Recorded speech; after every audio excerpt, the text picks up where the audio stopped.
So far on the channel, we have seen why exactly we need negative emotions in our life, and we have also seen some of the explanations behind it.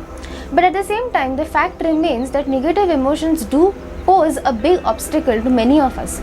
So many of us are struggling with negative emotions, and by that time we realize that they are really causing a big hindrance in our activities. So then how are these two pieces of information so contradictory?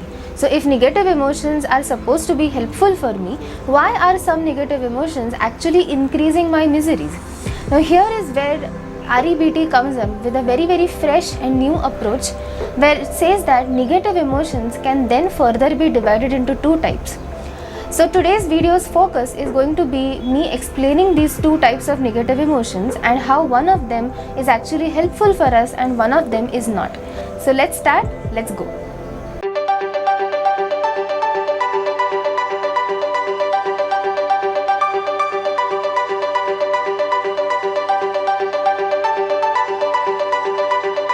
Alright, so the two main distinctions that rational emotive behavioral therapy makes between negative emotions is that some negative emotions are actually helpful for us, which it terms as healthy negative emotions, and some negative emotions are not helpful for us, which it terms as unhealthy negative emotions.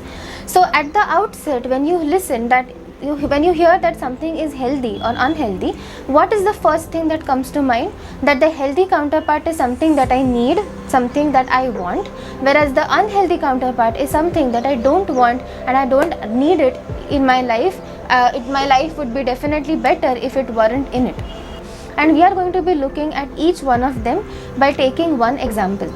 So a request to all of you would be that as you are watching this video and as you are understanding the difference between healthy and unhealthy negative emotions, I want you to introspect on your life, on the situations in your life when you have had a very negative reaction to something, and just try and classify that was it a healthy reaction or was it an unhealthy one. So we are going to be taking the example of the current coronavirus situation that's going on. Now this is a situation where it's impossible for anybody to feel positive about it, correct? So that is what REBT says, that there are certain situations in your life where it is not possible to feel positive, where positivity is a very unrealistic demand that you make from yourself. So then in those situations, are you just doomed, are you just condemned to keep on feeling negative unless and until the situation doesn't go away? That's where it says that no, that's not the case. You can be the master of what you feel and you can choose what you feel. You can choose if you want to feel healthily negative about it or if you want to feel unhealthily negative about it. So coming back to the corona example, like I said, nobody can feel positively about it, but still there are so many variations and so many gradations on how every person is reacting to the very same situation. So according to me, there can be 3 or more types of reactions that a person can have in this situation with of course different types of intensities and the durations. So my option is that either I am too delusionally optimistic about it and I'm overconfident about my health, so I refuse to take the precautions, I refuse to follow the social guidelines that the government has put in, and in the due course of time I might as well, there is a very real chance that I might get the virus. This is the first reaction.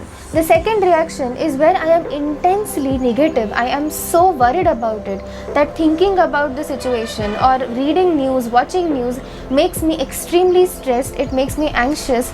It makes me palpitate. My heartbeats increase. I start sweating. I have this whole chain of negative thoughts that run in my mind. So this was the second reaction that I could have. Now if you as a viewer are saying that, you know what, I don't want either this reaction or that reaction, but because both reactions seem to be the polar opposites of each other and both have their demerits, both don't seem very helpful for me. So if you are thinking that, you are absolutely correct. So the seemingly positive reaction is also something that's not very healthy or helpful for me, and the seemingly negative reaction is also not helpful. So what do we feel? So here is where the third alternative of the healthy negative emotion comes into picture, where you are definitely disturbed, you're definitely unhappy with the situation, there is a tinge of worry that you have in your mind, but at the same time you are coping with all of it in a very efficient and effective way, and very importantly the emotion is not interfering with your everyday routine or your mental health. So this emotion could be called concern, the emotion that I am concerned for my well-being. I am concerned that my family members don't get the virus, that I don't get the virus. I definitely want the pandemic to be over, but at the same time I am not unhealthily anxious about it as well. So let's understand how this difference plays out in a series of demonstrations. I will be running you through the differences between healthy and unhealthy negative emotions, and then we are going to be looking at how both the negative emotions would play out. So the first situation that we are looking at is where I have just read some news, or I have read an article that says that India has crossed the number of recorded cases more than any other country in one day. Now when I read this news, I have either a healthy negative or an unhealthy negative reaction to that. So take a look at how both these reactions would look like.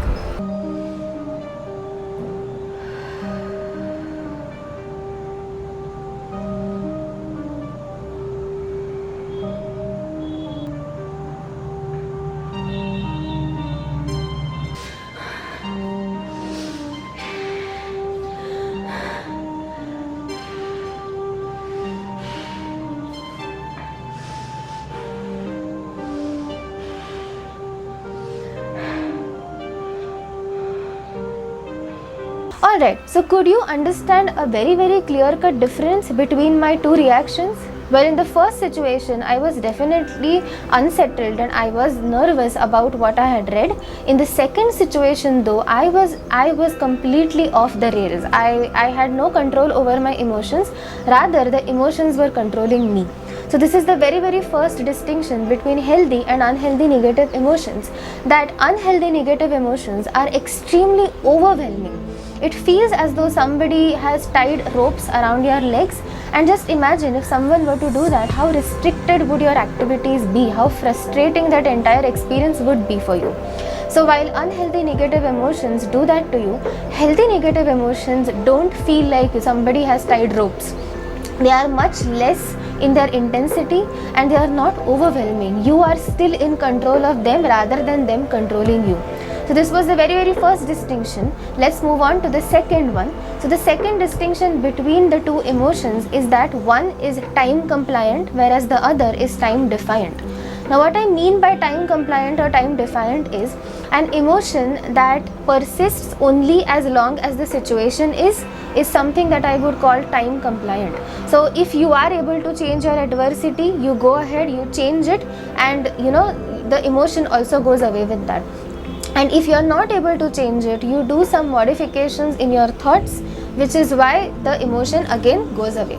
But at the same time, on the other end of the spectrum, the unhealthy negative emotions are actually something that would linger on even after the situation is over. And even if you find out that I can't change the situation, they would still keep going on. So it's like there is this cloud that is looming over your head all day, every day for many days, and that is what unhealthy negative emotions are exactly. Let's see how the demonstration for this would look like. I have just received the news that one of my close relatives or one of my close friends has been diagnosed with COVID, and now let's see how I react.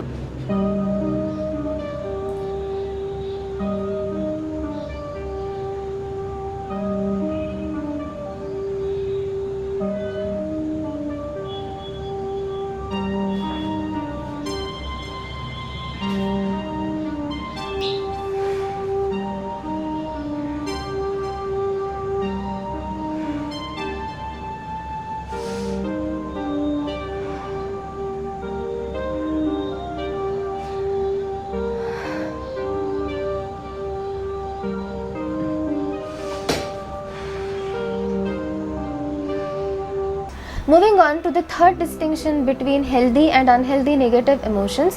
While healthy negative emotions are very much grounded in rationality and they are in proportion to the adversity or the negative situation that you are going through, unhealthy negative emotions are oftentimes blown out of proportion. So they are not at all in line with the severity of the adversity, and I am having an explosive reaction to whatever that is happening. So The example that I want to portray over here is, let's say that I went down to get some groceries, and after coming back home I forget to wash my hands, and before washing my hands I pop something in my mouth, and when I realize that I have consumed something without washing my hands, here is the two ways that I can react in.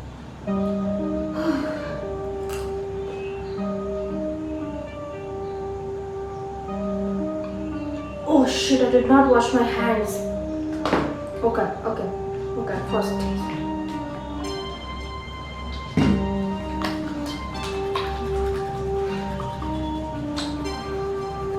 Okay.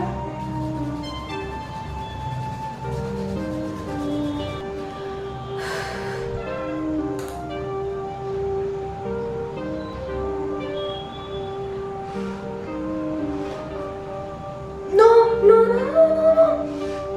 Oh shit, I'm going to get COVID. Oh shit.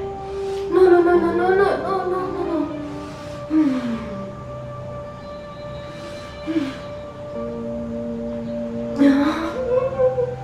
Why did I do that, you idiot? Should have washed your hands before eating, no. Finally, the most important difference between healthy and unhealthy negative emotions is that the healthy negative emotions actually push you into getting closer to your goals. So it acts like a catalyst that motivates you, that pushes you to do something about the situation that you are unhappy about. Whereas unhealthy negative emotions feels like you have dug yourself a hole, you have gone into that hole and you're sitting and you're just crying. You're not doing anything to get out of it. You're not sitting and thinking that what can I do now in this current situation. All you are doing is you are cribbing, or you're crying, or you're extremely disturbed about being in that pit. So this happens oftentimes with us, that we feel that if I don't feel negative about a situation, how will I understand that I need to change it? And that is one of the biggest reasons why we need negative emotions, right? Because we have the understanding that something is wrong, I go ahead and I change it. But this is true for the healthy negative emotions and not for the unhealthy ones. So let's say that if I am somebody who is extremely overweight, I am morbidly obese, and if I have a healthy negative response to that I am concerned about my health, I am sad about the way I look, I want to bring about a change in that, I want to get the practical benefits of being fit. If I have all of these notions, I will actually take care of what I'm eating, I will start exercising for some time every day. On the other hand, if I am unhealthily depressed about it, that I have a very bad and poor self-image, I constantly keep beating myself up. If I am doing all of this, I am neither motivated to bring about a change. All I am doing is I am taking a bat and I am hitting myself with it constantly. So do you see the difference? Now just look back on your life and ask yourself, have I ever had unhealthy negative emotions in any situation in my life so far, where that emotion, all it did was actually add on to my miseries, it did not make the situation easier, and it neither did it help me to rectify it in any way.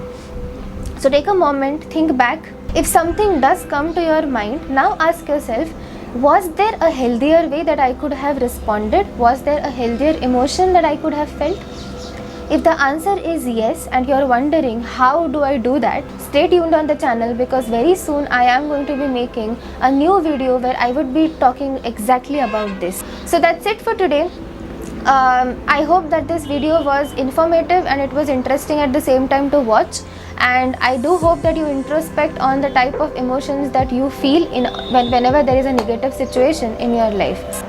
I am your talking therapist and I'll see all of you next time. Take care. Bye.